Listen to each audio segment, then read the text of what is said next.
창세기 45장 1절로 15절인데요.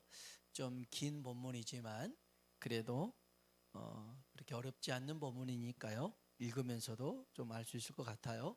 자, 제가 먼저 1절 읽고요. 여러분이 2절 읽고 마지막 절은 같이 읽겠습니다. 제가 먼저 1절 읽습니다. 요셉이 시종하는 자들 앞에서 그 정을 억제하지 못하여 소리질러 모든 사람을 자기에게서 물러가라 하고 그 형제들에게 자기를 알리니 그때 그와 함께한 다른 사람이 없었더라.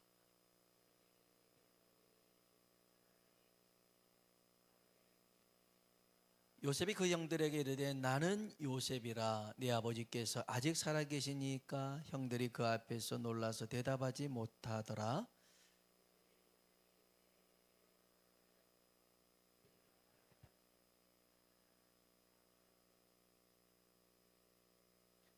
당신들이 나를 이곳에 팔았다고 해서 근심하지 마소서, 한탄하지 마소서. 하나님이 생명을 구원하시려고 나를 당신들보다 먼저 보내셨나이다.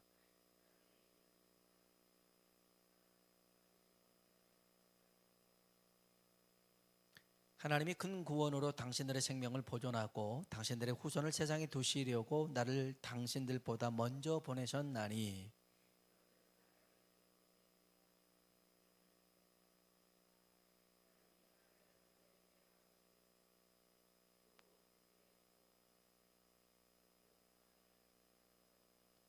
당신들은 속히 아버지께로 올라가서 아뢰기를 아버지의 아들 요셉의 말에 하나님이 나를 애굽 전국의 주로 세우셨으니 지체 말고 내게로 내려오사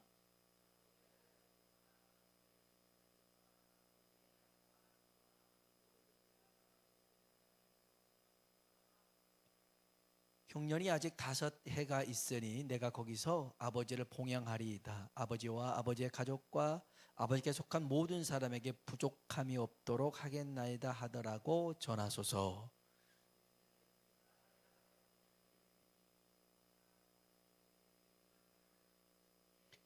당신들은 내가 애굽에서 누리는 영화와 당신들이 본 모든 것을 다 내 아버지께 아뢰고 속히 모시고 내려오소서 하며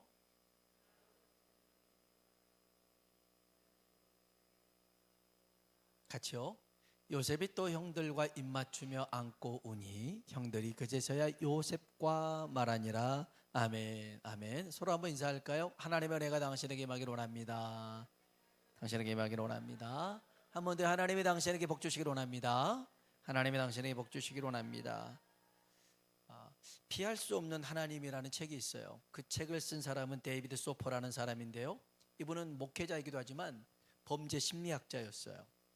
그래서 이제 박사학위를 받은 분인데 이분이 감옥과 수도원을 연구한 적이 있어요. 같이 연구를 했는데 별반 다를 게 없더라고요. 보니까. 근데 뭐 자이든 타이든 의해서 비슷한 성향의 사람들이 모여 사는데 뭐 먹는 것도 겨우 끼니만 때울 정도로 수도원이라고 많이 먹는 건 아니잖아요. 감옥도 마찬가지고요. 그래서 그냥 별반 다를 게 없어요. 그런데 삶에 대한 만족도를 조사해 봤어요. 그것도 뭐 수도원이라고 해서 막 좋거나 또 감옥이라고 나쁘거나 그렇게 그 생활 패턴은 비슷했는데 행복감은 다르더라요. 행복감은. 여러분 수도원이 행복할까요? 감옥이 행복할까요? 수도원을 모르십니까? 기도원이 행복할까요?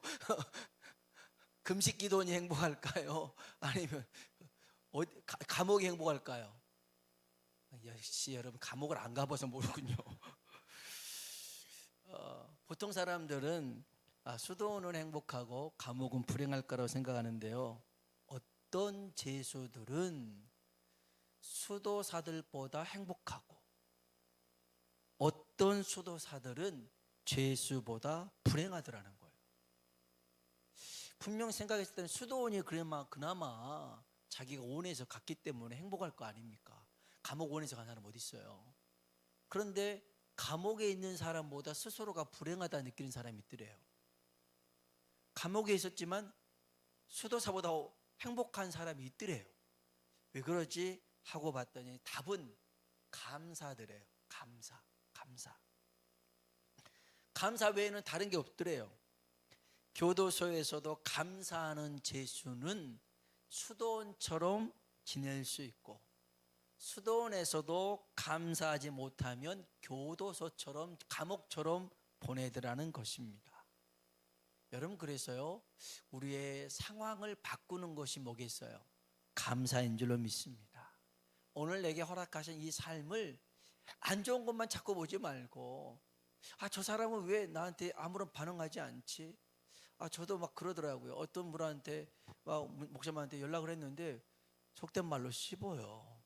대꾸를 안 해. 분명 대꾸를 해야 할 타명인데 안 해요. 그래서 뭐 그런가 보다 했는데 또 보냈는데 또 안 해요. 그래서 이분이 이런 성향인가?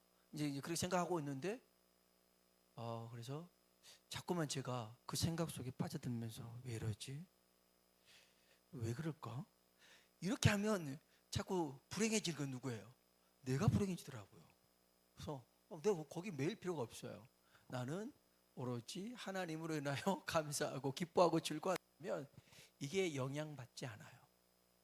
그래서 뭐 그런 얘기 있잖아요. 기차가 지나갈 때 개가 짖으면 가던 기차가 멈춰서서 개한테 따지면서 너 왜 나한테 짖냐? 안 하잖아요. 개는 짖어라, 나는 간다, 이거잖아요.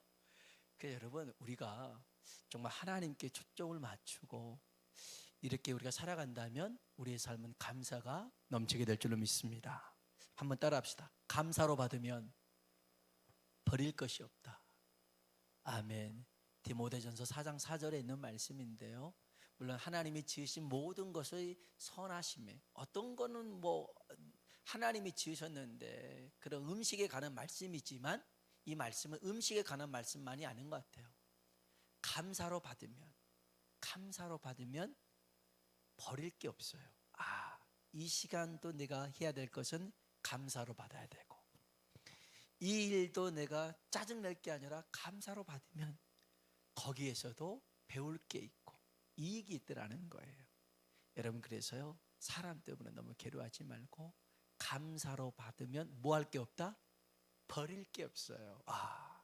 여기에도 뭐가 있나 보다, 이렇게 알 수가 있게 되는데요, 오늘 본문에 보면 이제 그 전에 배경은 이렇습니다. 그 베냐민의 자루에서 요셉의 은잔이 나오죠. 그래서 은잔이 발견한 사람은 이제 요셉의 애굽의 총리의 노예가 된다, 이렇게 얘기를 했어요. 그래서 베냐민에서 자루에서 발견되니까 베냐민만 가면 되는데 형들을 모두 다 애굽으로 가서 요셉 앞에, 총리 앞에 섭니다. 그때 유다가 내가 베냐민을 대신해서 노예가 될 테니 우리 동생 베냐민을 풀어주소서, 그럽니다. 이 베냐민은 우리 아버지와 생명이 연결되어 있는 아이입니다. 이 아이가 돌아가지 않으면 우리 아버지 죽습니다.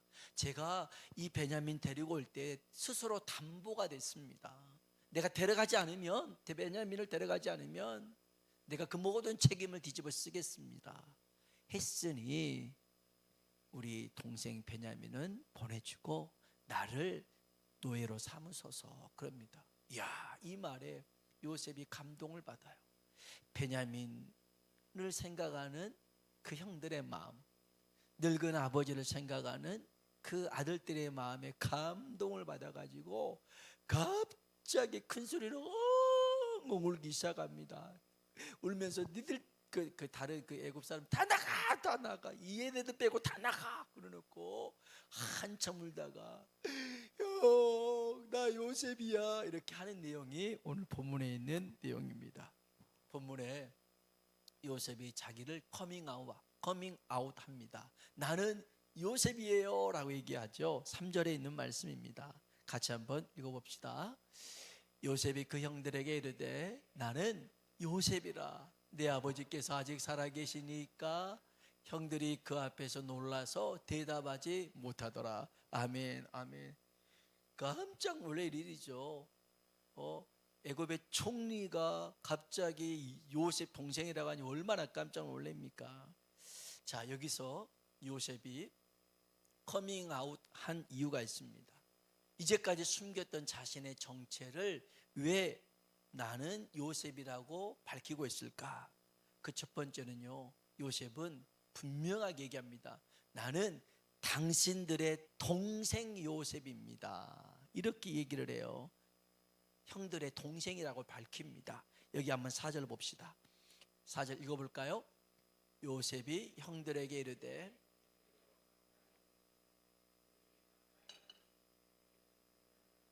아우 요셉이니 당신들이 애굽의 판자라. 아멘. 22년 전에 애굽에 팔아버린 그 아이가 바로 접니다. 이렇게 얘기합니다. 이 말을 꺼낸 이유가 뭡니까? 22년 전에 형들이 나 팔았지? 기억 안 나? 그걸 딱 꺼내들면서 복수하려고 형들이 팔아버린 동생 요셉입니다. 그렇게 말을 하고 있던 건 아닙니다. 여기서 말한 의도가 있어요. 요셉은요, 나는 실제로 애굽에 팔렸던 요셉인데 안 죽었어요. 안 죽고 이렇게 잘 살고 있어요. 거짓말 아니에요. 진짜 형들의 동생입니다. 그런 겁니다. 그래 이제 더 난리 났죠. 더 난리 났죠. 자기를 팔아버린 동생을 팔아버렸는데 자기가 요셉이라니까 얼마나 두렵겠어요. 그런데 요셉이 그럽니다. 나를 팔았다고 해서 근심하거나 한탄하지 마십시오. 하나님이 이 가뭄의 때에 생명을 보존하려고 나를 보내신 겁니다. 그래요? 5절 한번 봅시다. 5절 읽어볼까요? 당신들이 나를 이곳에 팔았다고 해서 근심하지 마소서, 한탄하지 마소서. 하나님의 생명을 구원하시려고 나를 당신들보다 먼저 보내셨나이다. 아멘, 아멘. 형제들 앞에서 나는 요셉입니다 라고 했던 것은 자기가 형들과 같은 아버지의 아들, 형제라는 것을 일깨워주고 있습니다. 비록 이복 형제지만 이 세상 누구보다도 가까운 존재라는 겁니다. 동생 요셉입니다. 이런 거죠. 여러분, 가정은요, 가족은요, 하나님이 세상을 만드시고 사람을 만드셨을 때 맨 처음 만든 조직이, 기관이 가정인 줄로 믿습니다. 그러면 이게 세상 모든 것의 뿌리입니다. 이 가정이 세워진 후에 사회가 만들어지고 나라가 만들어지고 국가가 세워지고 그런 거란 말이에요. 이게 가장 가정이 중요합니다. 그래서 하나님이 교회 일꾼을 세울 때도 가정을 잘 다스리는 자를 일꾼으로 세워라 이렇게 말씀하셨어요. 뿐만 아니라 자신의 가족, 친족을 돌보지 않는 사람은 불신자보다 더하고 믿음을 배신한 사람이다 라고 이야기할 정도였습니다. 성경 한번 봅시다. 디모데전서 5장 8절입니다. 읽어볼까요? 누구든지 자기 친족, 특히 자기 가족을 돌보지 아니하면 믿음을 배반한 자요 불신자보다 더 악한 자니라. 아멘. 믿음을 배반하고 얼마나 큰 죄입니까? 불신자, 안 믿는 자 아닙니까? 근데 그 사람보다 더 악한 자라요. 어떤 사람이요? 자기 가족을 돌보지 않는 사람이 그렇다는 거예요. 사실 가족이라는 이름으로 적지 않게 상처를 받습니다. 늘 가깝게 사니까 어떤 말이나 행동에 상처를 받아요. 그럴 수밖에 없죠. 여러분, 한 달에 한 번 만난 사람, 1년에 한 번 만난 사람 한 번씩 만나서 그때 막 상처받고 그러나요? 안 그래요. 매일 만나고 매일 붙어 살고 막 그러니까 오늘 또 김치찌개고 내일 또 김치찌개고 계속 김치찌개냐고 이렇게 막 할 수 있어요. 다른 반찬 좀 먹자 그러면 오늘은 참치 김치찌개, 내일은 돼지 김치찌개, 그 다음에는 이렇게 그걸로 막 싸울 수도 있단 말이에요. 싸울 수도 있어요. 그런데 여러분, 가족이라는 이름으로 상처를 받을 수 있지만, 고통을 받을 수 있지만, 그래도 믿는 우리가 해야 될 일이 뭐예요? 나는 요셉이에요. 사실 요셉보다 형들한테 더 성차 보는 사람 어디 있어요? 형, 나 요셉이야. 형, 루벤 형 이렇게 부르는 거예요. 유다 형, 납달리 형, 나랑 같이 머리도 따먹고 그랬잖아. 이렇게 불러주는 거예요. 형이라고 불러줘요. 그 형이라는 말 한마디에 그냥 모든 감정이 다 사라질 정도. 형 이렇게 불러주고 있는 거예요. 가장 가까운 존재죠.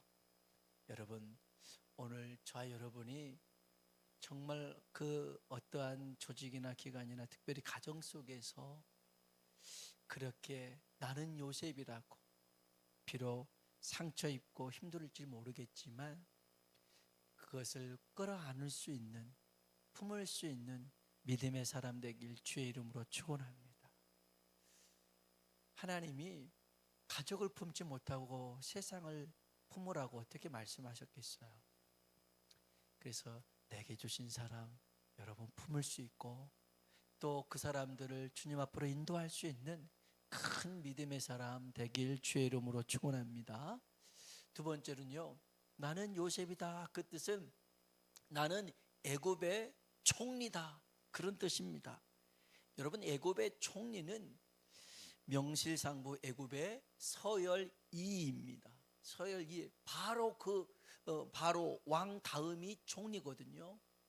그러니까 막강한 힘이 있을 거 아닙니까? 권력을 지닌 자입니다. 이 총리의 말 한마디 때문에 살 수도 있고 죽을 수도 있고 하는 절대 권력을 가지고 있는데, 이 요셉은 애굽의 총리라는 그런 위엄과 힘을 형들에게 보여줍니다. 그러면서 아버지 야곱을 모시고 오라고 부탁을 해요. 우리 한번 13절 한번 봅시다. 13절 같이 한번 볼까요? 당신들은 내가 애굽에서 누리는 영화와 당신들이 본 모든 것을 다 내 아버지께 아뢰고 속히 모시고 내려오소서 하며. 아멘. 이 요셉이 그 집굴로 있다면 어떻게 또 데리고 오라고 말할 수 있겠어요? 그런데 완전 성공한 거예요. 세상에서 이렇게 성공할 수가 없는데 그 성공한 걸 보여주면서 아버지를 모시고 오라는 거예요. 여러분, 여기는 우리에게 의미가 있어요. 요셉은 하나님이 주신 은혜를, 하나님이 주신 축복을 자기만을 위해 사용하지 않았더라는 거예요. 자기 야망과 정욕을 위해서 사용하지 않았어요. 사실 이 총리라는 자리는 군림하는 자리 아닙니까? 대접을 요구하는 자리잖아요. 나를 섬겨라는 자리인데 이 요셉이 그 총리가 되어서 하는 게 뭡니까? 아버지 모시고 오세요. 내가 아버지 섬길게요. 내가 형들을 섬길게요 라고 얘기하고 있습니다. 그것을 보여주기 위해서 나는 요셉 애굽의 총리입니다 라고 일러주고 있죠. 하나님이 여러분에게 모든 삶 가운데 복 주시길 주의 이름으로 축원합니다. 주신 복 가지고 혼자 잘 살고 잘 먹고 누리라고 주는 게 아니에요. 작은 자를, 연약한 자를 섬기라고 주신 축복인 줄로 믿습니다. 주님은요, 지극히 작은 자 하나에게 한 것이 곧 내게 한 것이라고 말씀하시죠. 마태복음 25장 40절에 있는 말씀인데요, 같이 한번 봅시다. 임금이 대답하여 이르되 내가 진실로 너에게 이르노니 너희가 여기 내 형제 중에 지극히 작은 자 하나에게 한 것이 곧 내게 한 것이니라 하시고. 아멘. 여러분, 예수님이 여러분 눈에 보인다면 여러분 그 예수님에게 뭘 해드리고 싶으세요? 묵을 해드리고 싶으십니까? 아니면 동치미를 해주고 싶습니까? 여러분이 잘할 수 있는 것을 다 해드릴 거예요. 다 해드릴 거예요. 예수님이 또 원한 것이 있다면 그걸 또 다 해드릴 거예요. 예수님이 원하는데 뭘 못 해줍니까? 예수님이 가자는데 어딘들 못 갑니까? 그러지 않겠어요? 아유, 내가 그렇게 사랑하고 나를 구원해 주시고 나와 함께 하신 주님, 그게 딱 보이는데 다 하죠, 다 하죠. 근데 주님이 이렇게 말씀하시는 거예요. 지극히 작은 자. 이게 그냥 어린 아이라는 의미가 아니에요.